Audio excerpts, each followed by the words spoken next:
네, 사진 한 장 볼까요?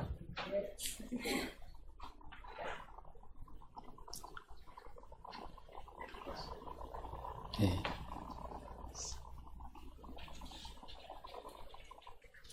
사진이 안 보이나요?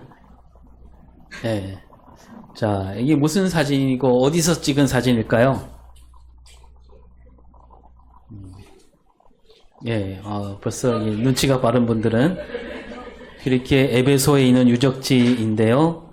그 사도행전에 보면 아데미 신전이란 말이 나옵니다. 이 아데미 신전이 있던 자리인데 아데미 신전이 이렇게 기둥 하나만 남고 없어졌어요. 근데 이 사도 바울이 처음에 이 에베소에 갔을 때만 해도 이 신전은 엄청난 크기를 자랑한 채 서 있었습니다. 그래서 이 아데미 저 기둥을 중심으로 해서 이 아데미 신전이 무너지지 않고 남아 있었다면 지금 어떤 모습인가 그걸 이제 그림으로 그린 게 나오는데요. 그게 바로 그 다음이죠. 네, 이겁니다. 원래 이렇게 서 있었습니다. 네, 으리으리하죠. 저 높은 곳에 이렇게 우뚝 서 있는데요. 지난주 수요일에 이제 수요일 나오신 분은 알겠지만 이 그리스 아테네에 있는 그 파르테논 신전을 제가 보여드렸죠. 그 파르테논 신전을 다시 한번 볼까요? 네, 이겁니다. 파르테논 신전인데요. 이 신전 길이가 69m고 폭이 30m, 높이가 10m. 그 대리석 기둥을 57개를 써서 지은 신전입니다. 그래서 이 아테네에서 가장 큰 신전 가운데 하나라고 할 수 있습니다. 그런데 그 에베소에 있는 아데미 신전을 다시 보면 이 아데미 신전은 길이가 120m예요. 아까 파르테논은 60m라고 그랬잖아요. 120m고 폭은 60m, 높이는 18m, 대리석 기둥은 127개를 세웠습니다.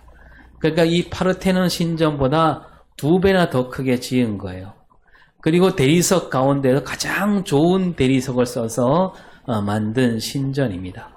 그러니까 이 신전이 언제부터 있었느냐? 아주 까마득한 언제부터 있었는지 모를 정도로 아주 옛날부터 있었는데 어느 해인가 큰 홍수가 나서 무너졌다가 다시 이제 기원전 550년 경에 세웠다라고 그럽니다. 그러니까 이스라엘 백성들이 바벨론 포로로 갔다 돌아올 그 무렵에 세운 거죠. 그러다가 이제 기원전 356년까지 서 있다가 헤로스트라투스라는 사람이 자기 이름을 널리 알리려고 자기가 이 신전을 무너뜨립니다. 그래서 그 사람 이름이 알려지게 되었는데 그런 다음에 이제 알렉산더 대왕이 이 신전을 다시 세우라 명령을 내렸고 이 알렉산더 대왕이 죽은 그 해부터 이 신전을 세우게 되는데 몇 년 동안 세웠냐 하면 120년에 걸쳐서 세우게 됩니다. 그 신전이 바로 이렇게 된 거죠. 그러니까 이 사도 바울이 에베소에 왔을 때만 하더라도 저렇게 아데미 신전이 크게 세워져 있었다는 겁니다. 에베소 사람들은 이 아데미 신을 힘써서 섬기고 있었다는 얘기죠. 그리고 이제 그 뒤로 200년이 지나고 그러니까 사도 바울이 죽고 200년이 지난 다음에 이 에베소에 그 외적들이 쳐들어왔을 때 이 신전을 다 깡그리 무너뜨리게 되죠. 그래서 아까 그렇게 기둥 하나 남기고 그야말로 돌 위에 돌 하나 남기지 않고 사라져버린 그런 신전입니다. 이 무슨 말을 하냐면 이 에베소라는 도시가 그렇게 큰 도시였다는 얘기입니다. 근데 이 에베소에는 흩어진 유대인들이 있었고 유대인이 있는 곳에는 늘 회당이 있었지요. 그러니까 바울이 에베소에 처음 왔을 때 그 회당에 가서 하나님 나라 복음을 외쳤고요. 그때 유대인들은 처음 바울이 하는 말을 듣고 그 귀를 기울였습니다. 그리고 사람들이 바울이 하는 말을 더 듣고 싶어 해서 더 오래 머물기를 바랐지요. 근데 바울은 그들 말을 따를 수가 없었습니다. 에베소를 떠나야 된다. 왜냐하면 하나님 뜻이다. 하나님 뜻이면 너희에게로 돌아오리라 하고 떠났습니다. 그러니까 바울은 늘 하나님 뜻을 따르는 사람이었다는 걸 잘 보여주죠. 에베소 사람들이 처음에 바울이 하는 말을 잘 듣고 복음을 잘 받아들였다면 우리 같으면 좀 더 오래 있으면서 더 많은 사람에게 복음을 알릴 수 있잖아요. 바울이 그걸 모를 리가 없습니다. 그런데 바울은 자기 느낌대로 자기 기분 내키는 대로 사는 사람이 아니었습니다. 지금 자기 생각에 아무리 좋아 보일지라도 이게 정말 하나님 뜻일까? 그렇게 묻는 마음으로 일했기 때문에 그래서 하나님 뜻을 구하다 보니까 지금 내가 할 일은 여기가 아니구나. 그 바울이 해야 할 일은 가이사랴에 들러 했고 안디옥에 가서 갈라디아, 부르기아 땅을 차례로 다녀와야 했던 겁니다. 그래서 바울은 에베소를 떠나서 여러 곳을 다니면서 그리스도인들 신앙을 굳건하게 다졌지요. 그런 다음에 얼마 뒤에 바울이 다시 에베소를 찾게 됩니다. 그래서 다시 와보니까 예수를 믿겠다고 한 사람들이 한 12사람쯤 생겼어요. 그리고 그들이 바울을 반겨 맞이했습니다. 바울이 그들에게 세례를 베풀고요. 성령을 받게 합니다. 그들이 다 성령을 받고 12사람이 그리고 성령을 받으니까 방언이 나오고 예언도 하게 되었습니다. 그래서 이제 다시 시작했는데 모든 일이 잘 풀리고 있었지요. 하나님 나라 복음을 가르치며 외쳤습니다. 2년 동안 힘썼습니다. 그러니까 하나님께서도 그런 바울에게 능력을 주셨는데 바울이 에베소에서 한 능력이 어떤 능력인가? 사도행전 19장 12절에 나옵니다. 심지어 사람들이 바울의 몸에서 손수건이나 앞치마를 가져다가 병든 사람에게 얹으면 그 병이 떠나고 악귀도 나가더라. 예. 그 바울이 몸에 지니고 있던 손수건이나 앞치마를 갖고 가서 병든 사람에게 얹으면 그 병이 나았다는 거예요. 귀신 들린 사람은 귀신이 쫓겨나갔다는 얘기입니다. 바울이 뭐 아무 일도 하지 않았고 아무 말도 하지 않았는데 바울 몸에 있는 그 손수건과 앞치마만 갖다 줘도 그런 역사가 나타났다는 거죠. 놀라운 능력이죠. 그래서 이 모든 것을 지켜보던 에베소 사람들이 예수 이름을 높이게 되었고요. 막 마술을 부리던 사람들이 그 마술책들을 다 불살랐다 그럽니다. 그리고 사도행전 19장 20절에 이렇게 말하지요. 이와 같이 주의 말씀이 힘이 있어 흥화하여 세력을 얻으니라. 예, 말씀이 힘을 얻게 되고 많은 사람이 그 앞에 나오게 되었다라는 겁니다.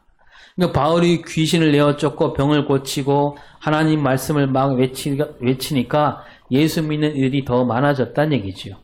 뭐 중간에 바울을 싫어하는 사람도 있긴 했습니다.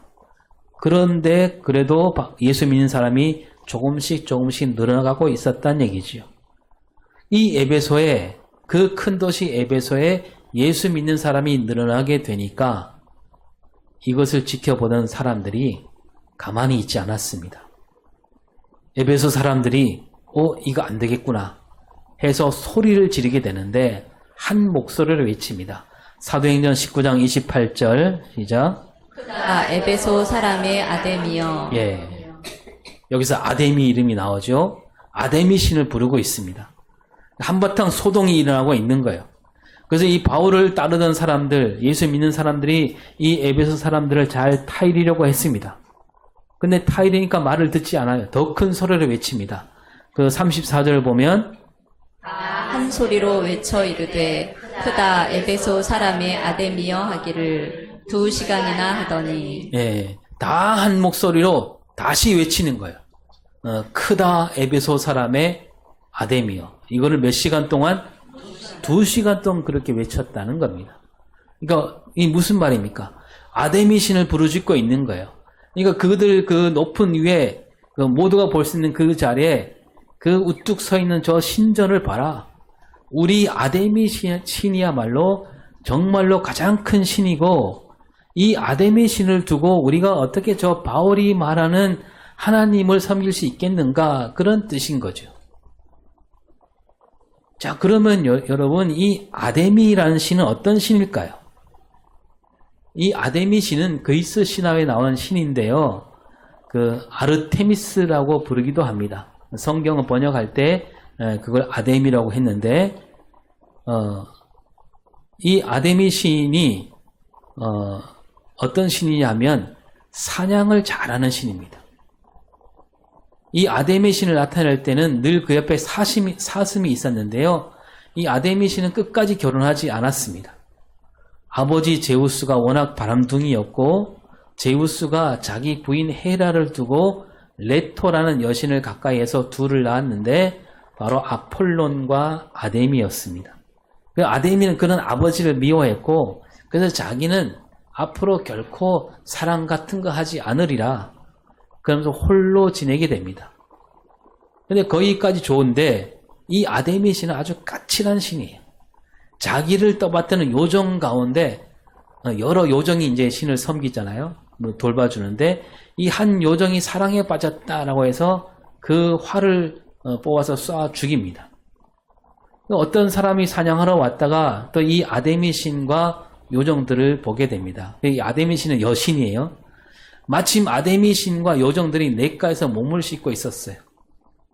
그러자 바로 그 사람을 사슴으로 만들어 버립니다. 그 사슴이 된 사람이 깜짝 놀라서 뛰쳐나오니까 그 사람이 사냥꾼이었는데 데리고 다니던 개들이 그 사슴을 물어 죽이게 되는 거죠. 그런 아주 까칠한 신이 아데미 신이. 그래서 그런지 아데미 신이 늘 이제 사슴을 데리고 다니는데요.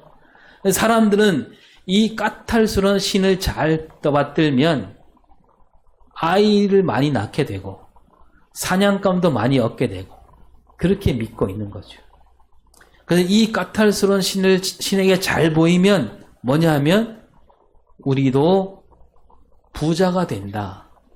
그래서 신을 섬기고 있는 거예요.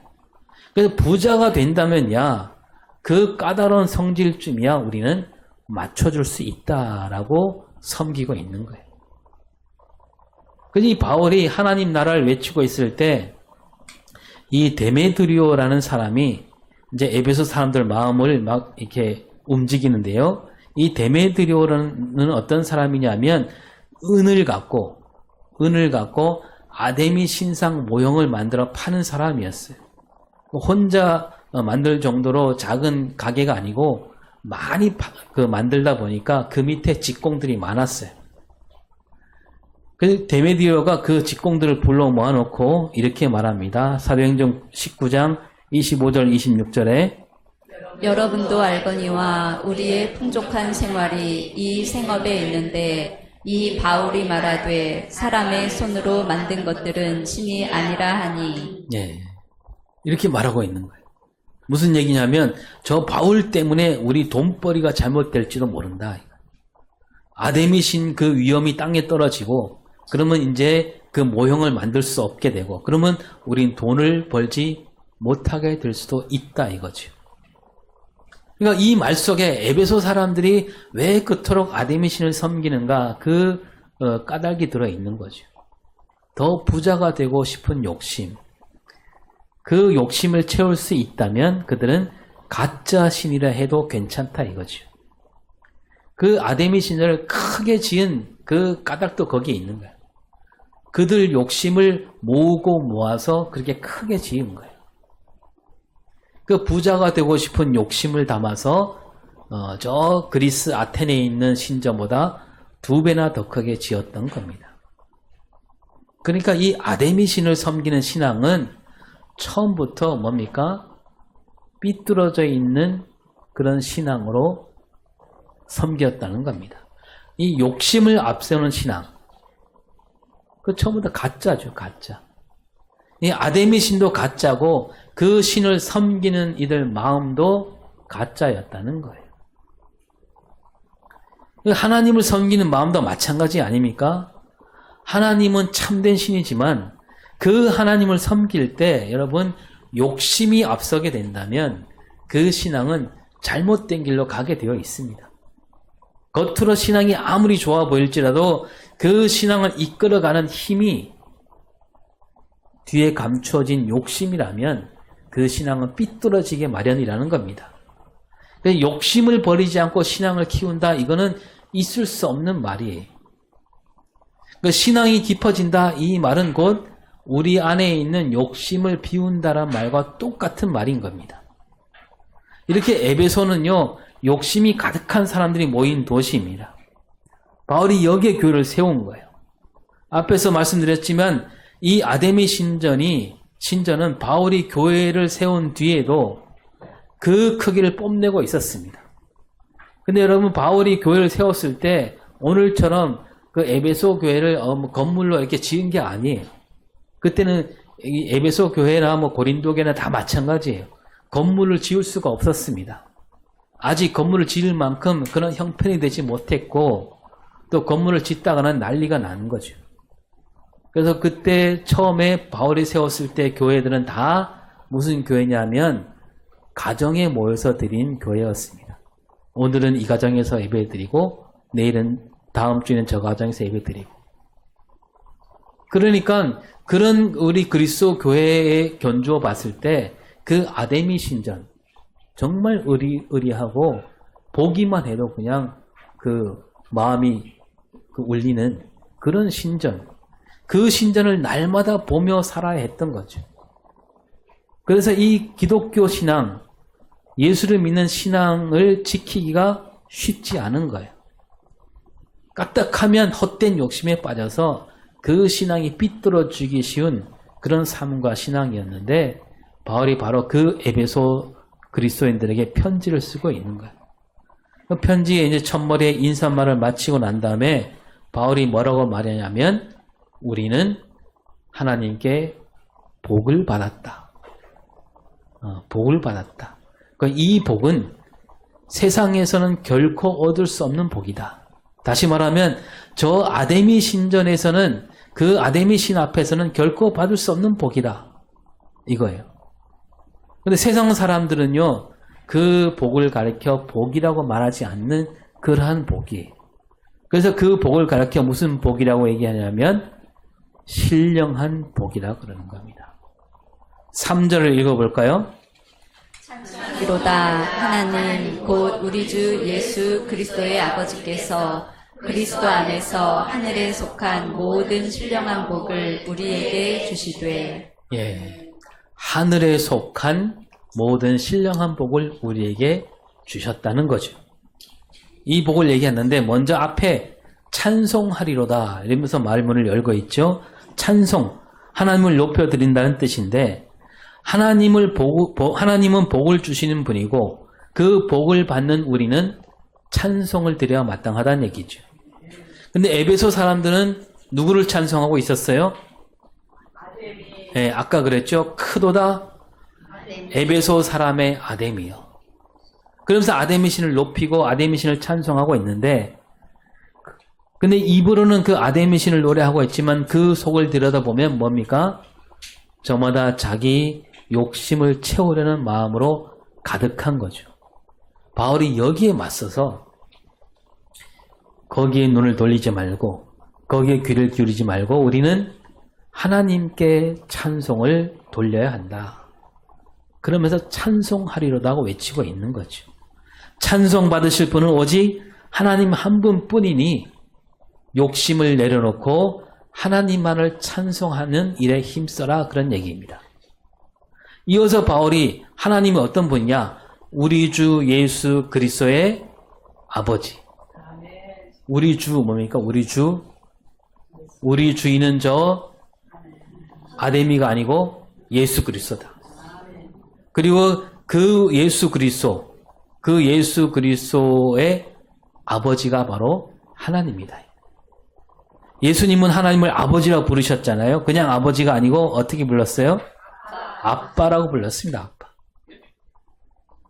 혼을 내거나 다그치는 아버지가 아니라 아주 정이 깊고 사랑이 많으신 아버지, 아빠.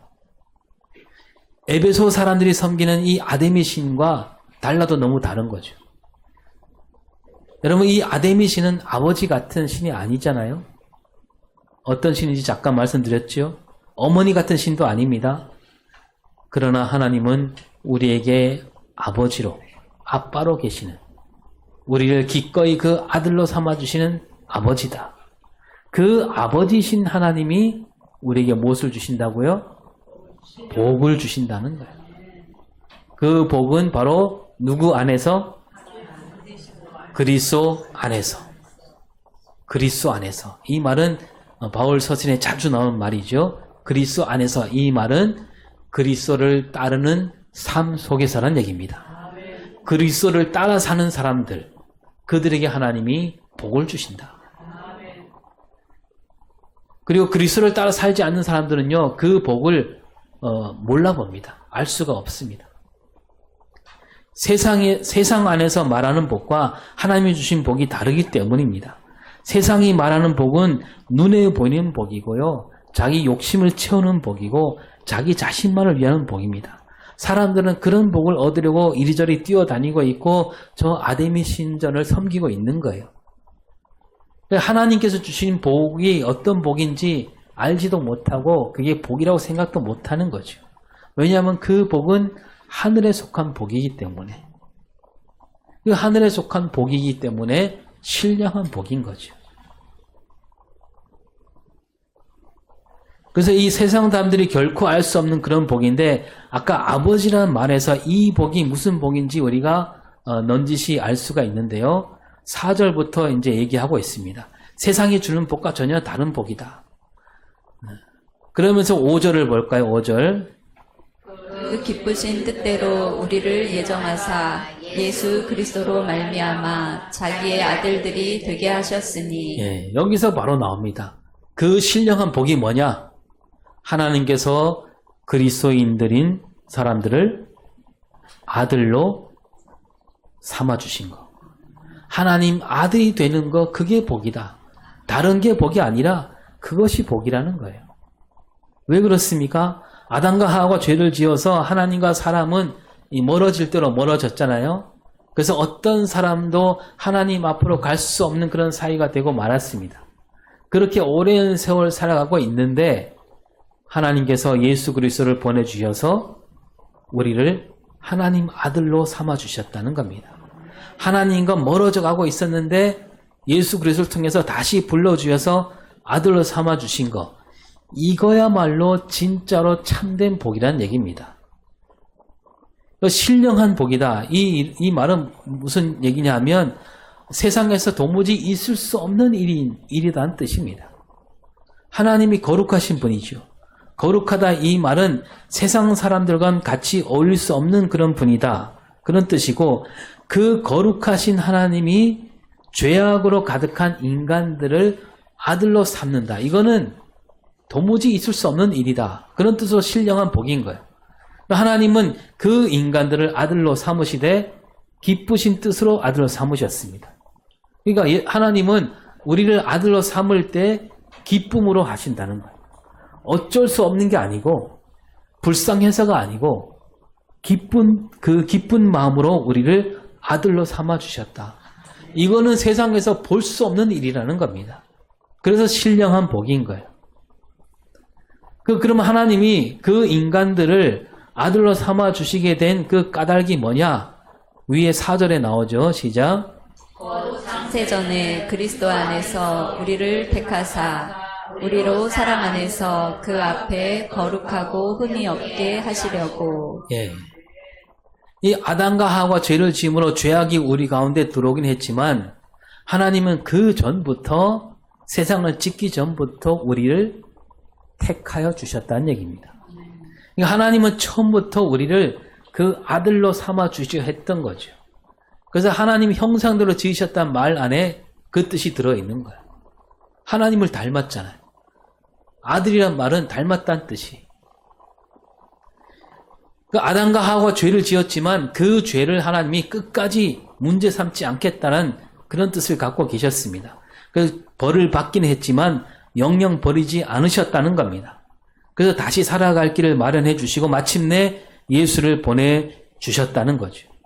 그렇게 흠이 많고 더럽기가 한이 없는 우리 인간들에게 그 아들이신 그리스도를 던져주셨고, 그 그리스도를 던져주셔서 죄악 가운데 있는 인간들을 하나님이 아들로 삼아주셨다. 그러니까 이 4절 말씀을 다시 살펴보면 하나님이 우리를 아들로 삼아주셨는데 언제, 어떻게, 왜가 다 들어있는 거죠. 언제입니까? 예, 창세전에 벌써 그 마음을 가지셨고 어떻게요? 그리스도 안에서 또 사랑 안에서 아들로 삼아 주셨다는 겁니다. 왜? 왜냐하면 거룩하고 흠이 없도록 하려고 아들로 삼아 주신 겁니다. 아담과 하와가 죄를 지어서 모든 사람이 하나님 영광에 이르지 못하고 말았지요. 거룩함을 잃어버렸잖아요. 하나님이 그냥 두지 않으시고 그 인간들을 영광에 이르는 길을 마련해 주신 겁니다. 그러려고 예수를 보내주셨고 우리를 아들로 삼아 주신 겁니다. 그 아들로 삼아 주신 것이 바로 복이다. 이거야말로 참된 복이다. 신령한 복이다. 그런 얘기죠. 여러분 신명기에 나오는 뭐 들어가도 복을 받고 나가도 복을 받고 그릇도 복을 받고 뭐 다 복을 받는다는 얘기가 나오잖아요. 그 복으로 말하고 있지만 그런 복은 뭐냐 하면 우리가 하나님 아들이 되었을 때 그 참된 복을 받았을 때 생기는 저절로 생겨나는 결과예요. 그러니까 우리는 그 결과를 얻으려고 애를 쓰지 않아도 되는 겁니다. 우리가 하나님 아들이 되는 복을 받았기 때문에 그 결과는 저절로 오게 되어 있는 거예요. 그래서 우리가 죄악을 저지르지 말아야 하는 까닭은 죄악으로 말미암아 하나님께 큰 벌을 받으면 어떡하지? 두려워서가 아니라 하나님께서 우리를 자녀로 삼아주신 그 은혜가 그 큰 복을 주신 그 은혜를 갚는 마음으로 우리는 죄악을 끊어낼 수 있어야 된다는 겁니다. 하나님께서 우리를 아들로 삼아주실 때 그 어떤 대가도 받지 않으시죠. 6절을 볼까요? 그가 사랑하시는 자 안에서 우리에게 거저 주시는 바 그의 은혜의 영광을 찬송하게 하려는 것이라. 네. 하나님께서 우리에게 모든 것을 주시는데 어떻게 주셔요? 거저 주셨다는 겁니다. 사랑하시는 자 누구요? 그가 사랑하신 자 안에서 예수 그리스도 안에서 우리에게 모든 것을 거저 주셨다는 겁니다. 다른 말로 하면 예수님이 다 갚으신 거예요. 우리는 갚을 게 없는 거예요. 그래서 예수를 믿는 것도 그냥 은혜인 거죠. 뭔가 자격을 갖추어야만 예수를 믿게 되는 것이 아니라 그냥 누구든지 예수를 믿게 만들어 주신 겁니다. 여러분 우리가 예수를 믿게 될 때 내 힘으로 내 생각으로 믿게 되는 게 아니에요. 우리가 생각할 때는 뭐 내가 결단했다라고 생각할 수 있지만 그러나 가만히 따지고 보면 다 하나님이 주신 하나님이 뒤에서 그렇게 만들어 주신 겁니다. 하나님이 은혜를 베푸셔서 우리가 예수를 믿게 된 겁니다. 예수를 믿고 하나님 아들이 되는 일에 우리가 할 일이 없었던 거예요. 그냥 하나님이 은혜를 부어주셔서 거저된 겁니다. 그래서 우리가 굳이 할 일이 뭐냐? 바로 뒤에 나오죠. 뭡니까? 그의 은혜의 영광을 찬송하는 거예요. 우리는 찬송하면 되는 거예요. 네. 하나님이 처음부터 우리를 찬송하게 하려고 이 일을 하셨다는 거예요. 네. 이사야 43장 21절에도 뭐라고 합니까? 이 백성은 내가 나를 위하여 지었나니 나를 찬송하게 하려 함이니라. 네. 하나님이 우리를 지으실 때부터 뭐 하게 하려고요? 하나님을 찬송하게 하려고. 그 이스라엘 백성들을 하나님 백성을 삼으신 뜻은 다른 게 아니고 그들로 하여 하나님을 찬송하도록 그렇게 하려고 하나님이 그 백성을 삼아 주셨다는 겁니다. 그러니까 이 말씀은 이스라엘 백성을 하나님 자신만큼 사랑하신다는 얘기고 이스라엘 백성들이 겪는 아픔은 곧 하나님 아픔이었고 그들 회복은 하나님의 회복이라는 얘기입니다. 그 하나님은 그 이스라엘 백성을 그렇게 사랑하시듯이 예수 그리스도를 우리에게 보내주셔서 우리를 아들로 삼아주셨다는 얘기입니다. 저 아데미 신은 에베소 사람들을 아끼지 않는 신이에요. 아니 아낄 수가 없는 가짜 신이죠. 그 신전이 제 아무리 크다 해도 그런 신에게는 구원이 있을 수 없고 따라서 크다 에베소 사람의 아데미여 이렇게 찬송할 까닭도 없다는 말을 이렇게 얘기하고 있는 겁니다. 하나님은 다시 말씀드리지만 우리가 하나님을 찬송하도록 부르십니다. 그러니까 우리가 하나님 앞에서 아무것도 하는 게 없는데 굳이 할 일이 있다면 하나님 은혜를 높이 부르는 일이다. 우리는 그저 하나님 앞에 모여서 찬송하면 되는 거죠. 근데 여러분, 찬송한다는 게 뭐예요? 노래 부른다, 그 뜻을 넘어서는 거예요. 우리 삶이 찬송으로 가득하게 된다. 뭐냐면 찬송하는 사람은요, 그 안에 하나님이 있는 거예요. 그럴 때 우리가 세상을 따라가겠습니까? 찬송을 부른 사람은 세상을 따라가지 못해요. 그러니까 찬송한다는 말은 다른 말로 하면 하나님 뜻대로 산다는 말과 같은 겁니다. 7절을 볼까요? 7절 시작. 우리는 그리스도 안에서 그의 은혜의 풍성함을 따라 그의 피로 말미암아 속량 곧 죄사함을 받았느니라. 네. 여기서는 뭐라고 하냐면 우리가 죄사함을 받았다. 그리스도 안에서 죄사함을 받게 하셨다는 거죠. 그리고 이 죄사함을 받게 하는 그 은혜는 어떤 은혜예요? 풍성함을 따라. 풍성한 은혜입니다. 죄사함을 받게 하되 아주 넉넉하게 은혜를 베푸셨다는 거죠. 그러니까 이 말씀도 뭐냐면 저 아데미 신과 견주어서 하는 말이에요. 이 아데미 신은 아주 까탈스럽다 그러지 않았습니까? 에베소 사람들은 부자가 되고 싶은 마음에 그 까탈스러움을 기꺼이 견디고 있는 거예요. 조금만 눈밖에 나면 저주를 받는다. 네. 그래도 그들은 그 말에 더 끌리고 있는 겁니다. 근데 우리 하나님은 죄를 용서해 주신 분이다. 까탈스럽게 이렇게 해라 저렇게 해야 한다. 그러면 용서해 주신다. 그게 아니에요. 하나님은 우리에게 은혜를 주시는데 죄사함을 받을 만큼 딱 그만큼만 주시는 것이 아니라 풍성하게 넉넉하게 주신다는 얘기죠. 예수님이 십자가 죽으실 때 그 죽으심이 우리에게만 구원만 주는 그런 죽으심이 아니라는 거예요. 예수님이 십자가 피를 흘리실 때 14만 4천 명만 구원받게 하려고 흘리신 게 아니라는 겁니다. 넉넉한 은혜를 베푸신 거예요. 모든 사람이 그 구원을 얻도록 십자가에 달리신 거예요.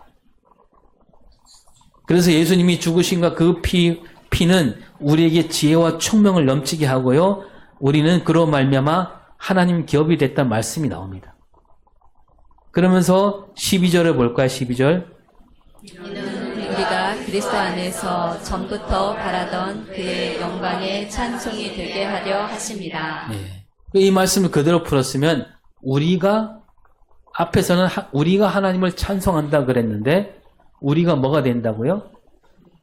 우리가 하나님 영광의 찬송이 된다 그럽니다. 무슨 말일까요? 하나님이 우리를 볼 때 하나님이 노래하신다는 얘기예요.